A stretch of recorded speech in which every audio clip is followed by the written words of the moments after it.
ഏത് വണ്ടിയാണ് നമ്മൾ നോക്കുന്നത്? നാനോ. Okay okay. നാനോ ഇത് എത്രയാണ് പ്രൈസ് വരുന്നത്?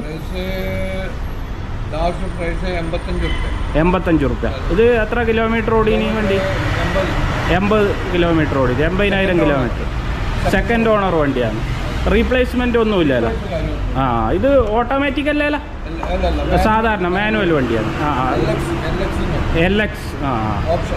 LX option. Okay okay. നല്ല വിലക്കുറവുണ്ടല്ലേ ഇതിന്? നീറ്റ് കണ്ടീഷൻ വണ്ടിയാണ്. ആക്സിഡൻറ്റ് കാര്യങ്ങളൊന്നുമില്ല. Okay okay okay. നല്ല ഇൻറ്റീരിയറെല്ലാം നല്ല കണ്ടീഷനാണ്.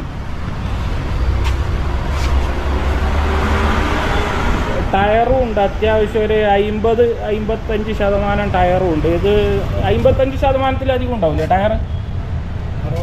60 തന്നെയുണ്ട്.